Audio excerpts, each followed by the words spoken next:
Welcome to Hamburgers and Horror, the home of beef, buns, and bad dogs. I'm Noah Hook, and today we're looking at the 1983 St. Bernard horror, Cujo. This early King adaptation follows a sweet dog named Cujo, who becomes rabid after being bitten by a bat.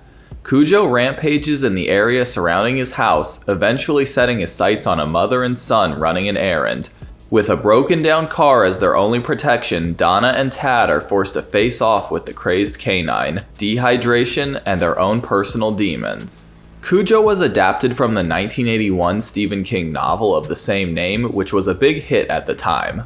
It was originally going to be directed by Peter Medak, but he left 2 days into filming due to creative differences with the producers. They brought in Louis Teague, who has also directed Cat's Eye, Alligator, and the Dukes of Hazzard Reunion, and he was actually King's first choice.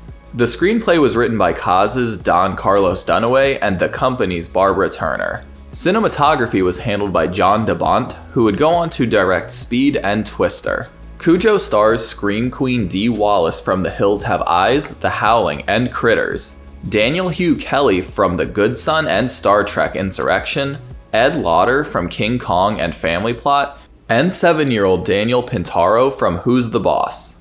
Cujo himself is played by multiple St. Bernards, all of whom were used for specific talents like barking or guided running. There are also some fun mechanical dogs, guys in dog suits, and dogs in dog suits. Dog trainer Carl Miller actually begged the crew to switch to a different breed of dogs, as St. Bernards are apparently harder to train than other breeds, but they stuck with the big boys, and he'd actually go on to train Beethoven in 1992. Cujo had a budget of $8 million and made back $21 million at the box office, although it was met with mixed reviews, with Roger Ebert and Gene Siskel giving it 1 star. Some people loved the slow burn, enclosed story of Cujo, but others found it kind of boring and just lacking some of the magic of other Stephen King films at the time. People also differ on whether it strayed too far from the book or not, which is a battle every King adaptation faces. It currently has a 63 and 41 on Rotten Tomatoes, so it still seems to be pretty divisive. I remember seeing bits and pieces of Cujo on TV as a kid, but I've never sat down and watched the whole thing, so I don't really know what to expect. I guess we better hop into our pintos, cause it's time to watch Cujo. The movie opens with a scary ass title card before we hop on over to a rabbit hole with some very wholesome music playing. Oh no, Mr. Rabbit, look out! Cujo chases the poor rabbit around, but ultimately loses him in a cave. Cujo sticks his big head in, and his barks wake an angry cauldron of bats. One of the scary little bloodsuckers gives him a bite on the nose. That night, sweet little Tad Trenton shuts his evil closet and makes a beeline to his bed. The closet slowly creaks open, and Tad screams for his mommy. Donna and Vic come in, and they both comfort and lecture the scared boy.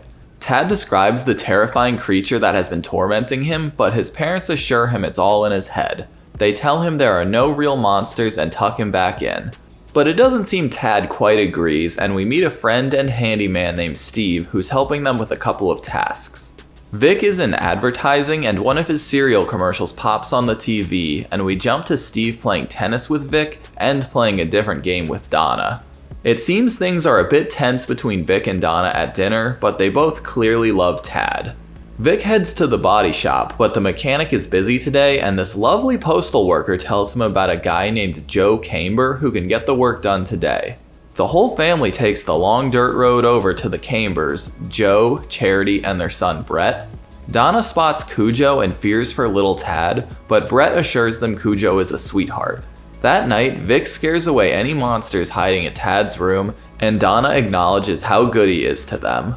The cereal company Vic is making ads for is having some bad PR because one of their brands is turning kids' pee red, and Vic's ad is being used in the negative headline. His job is on the line now, and he'll have to attend a board meeting later that week. Meanwhile, the usual sounds of Joe's body shop are upsetting Cujo, and he whimpers away. Donna heads to Steve's and ends her affair with him, and he takes it really well. Steve, where you going, bud? Aw, shit, well that's bad timing. At least they disappear by the time Vic can turn around. Donna picks up Tad from school, and they head home in her jerky-ass car, and she's surprised to see Vic is home early. He's playing it cool for now, though. You know who's playing it less cool? Sick, growling Cujo as he hides under the steps. Vic is pissed Charity bought him a new engine hoist and is still a bit of a dick when he learns she won the lottery. In exchange for her gift to him, she wants to go away for a week with Brett. If you can't tell, we're still skimming down the cast a bit. One dog can only kill so many people. As Joe plans out a skeezy week of debauchery with his buddy, Cujo is becoming more and more aggravated. Vic just walks up to the summer camp playground and takes his son home, which seems a bit dangerous to me. Uh-oh, Donna, could it be your handyman lover creeping up behind you? Of course it is! And he is getting really creepy really fast. Donna fights back and knocks over some milk just in time for Vic and Tad to arrive. Steve lets himself out and Vic confirms what he already knew. Despite his shitty day, Vic comforts Tad as he gets ready to go. He wasn't able to fix Donna's car, so she'll have to take it to Joe Camber while he's gone. It's a foggy morning at the Cambers and Brett hears Cujo's whimpering. He follows the sounds into the woods, but the whimpers turn into growls and Cujo isn't the sweet boy he once was. The nearly rabid dog luckily remembers who Brett is and calms down, and heads out into the fog, this being the last time we see Cujo with a bit of himself left. Vic is heading out, and as he's literally driving away, Donna decides they need to talk. She tells him that what he saw was the end, and he admits he doesn't know what he's going to do as he leaves. Brett and Charity are heading out, and I think Charity doesn't plan on coming back. She even keeps Brett from mentioning his concern about Cujo to him. Damn, good for you, lady. Meanwhile, Cujo has wandered over to neighbor Gary's, who is adding to his beautiful garbage pile. The sound of metal cans aggravates the beast, and he scares Gary enough to run. He trips on the steps, and the Bernard jumps on him, but he's able to knock him off. Gary heads inside and starts loading his gun as Cujo starts breaking his way inside. He's quicker than the junk man and gets him down to the floor. Gary puts up a decent fight, but the dog gets a hold of his throat and finishes him mostly out of sight. Joe can't find his missing dog or his bud Gary. Oh shit, there he is! Joe quickly goes from devastated to aware of the danger he is in and starts to call the police. But Cujo runs up on his owner, who realizes he is rabid. Joe tries to block the dog but is also killed off screen. Looks like Cujo's out of victims in this remote area. Better insert a mother and young son having some car trouble. They arrive at the Cambers and Donna calls out with no response. Tad can't get his seatbelt off and a POV lurks behind Donna as she tries to free him. But Cujo actually attacks from the other side, and it's a really long, intense scene of Cujo trying to get inside and Donna trying to roll up the window. She succeeds and shuts the door, and terrified Tad thinks this is the monster from his closet. Cujo attacks the windshield, Tad screams like a banshee, and Donna honks the horn to scare the Bernard away. The Pinto won't start and Donna tries to calm Tad down.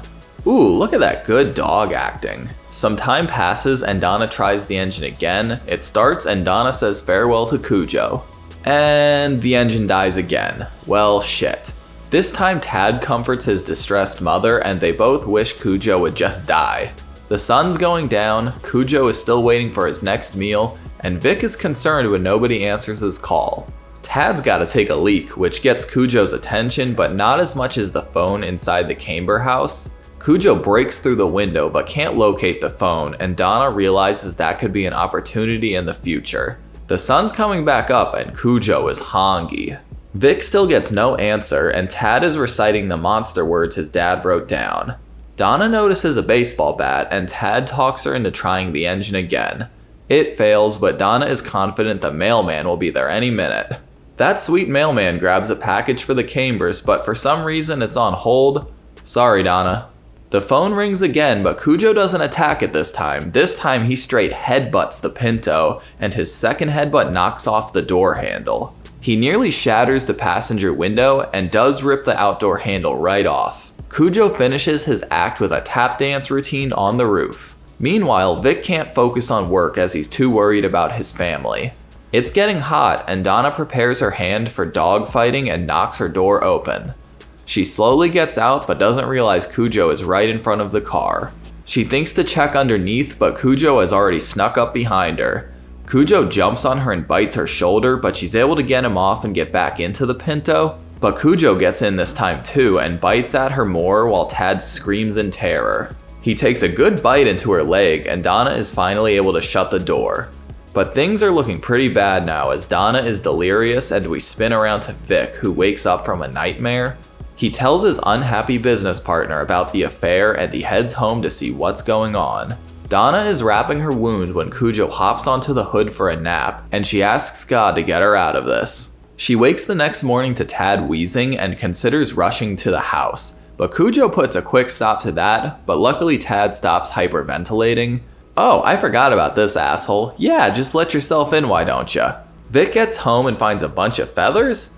I guess Steve cut up their blankets and the police think he may have kidnapped Donna and Tad.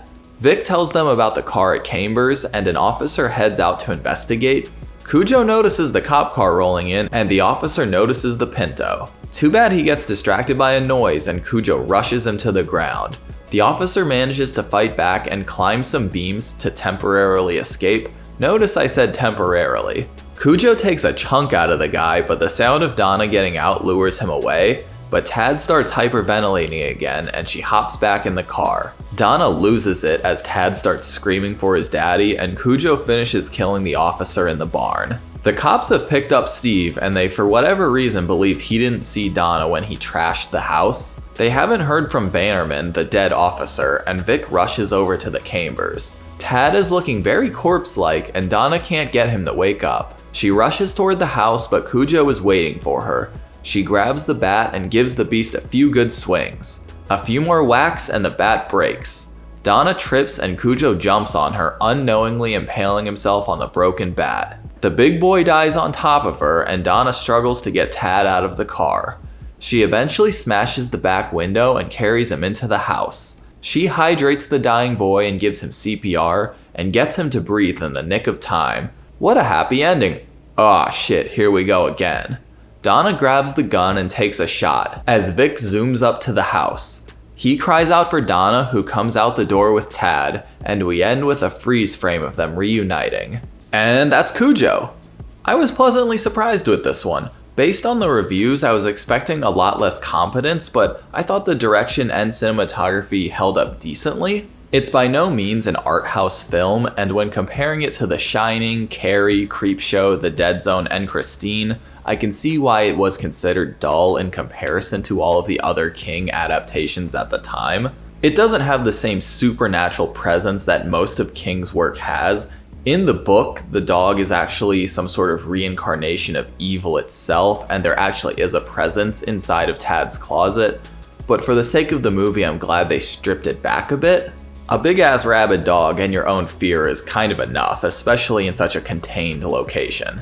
I don't know the full extent of the changes from book to movie, but I think Tad's survival was a good call for the film. As annoying as his little boy shrieks can be, his death wouldn't have served the story very much, at least in its current rendition. This is obviously coming from someone who hasn't read the book, so my scope is a bit limited. I do think a lot of the early setup was pretty unnecessary, and Vic's role ended up being really inconsequential. I at least expected him to show up before Cujo was defeated. The stuff with Steve also had little purpose, especially the last scene where he breaks into the Trenton house. Like, I get they were building tension between Donna and Vic, but then Vic is not in the second half of the movie, so it seems just a little bit pointless to me. I would love to watch a whole film about that mailman. He seems like a swell guy. I obviously feel bad for most of the victims in the movie, but I did also feel bad for Cujo. I'm glad they gave his transformation a while to take place so you can watch him really devolve into a monster. And all of the dogs do a great job. I'm sure this took a ton of takes to accomplish. Sometimes the pacing is a little bit funny. It kind of just goes from sunrise, specific Cujo event, sunset, specific Cujo event, sunrise, specific Cujo event, etc. All of the acting is solid, and Dee Wallace definitely shines here. She and Daniel Vintaro had great mother-son chemistry, and they were both great at acting absolutely terrified. The freeze frame ending is interesting, and I'm still not sure how I feel about it. At first glance, it's just a lame freeze frame that they used a lot in the 80s, but they're usually used to hammer home some sort of point at the end of the movie. We don't even see Vic and Donna speak. They meet and both grab a hold of Tad, but the end gives no hint about whether they will be able to reconcile and save their marriage. There's no catharsis. It skips over the happy ending dialogue that we're used to seeing in a movie, and I noticed the movie itself kind of leaves out a lot of areas where I would expect argument or discussion. Like, did they really not discuss the affair at all until he was literally leaving? I don't know. What do y'all think of the ending though? Let me know down below. All in all, Cujo is pretty good. It's not the prettiest or goriest movie you could watch, but its solid cast and claustrophobic story is enough to bring together a tense hour and a half. I'll definitely revisit Cujo someday, but for right now we've got bigger fish to fry, because next week we're watching Jaws. Thank you all for joining me, and an extra thank you to my patrons. As always, I'm Noah Hook, and this has been Hamburgers and Horror. Stay safe out there. Thanks for watching my review of Cujo. If you enjoyed this video, be sure to like and subscribe so you can watch my weekly horror reviews. If you want to help support the channel further, you should check out my Patreon account. You'll be able to vote for future movies and franchises I cover on the channel. Thanks y'all.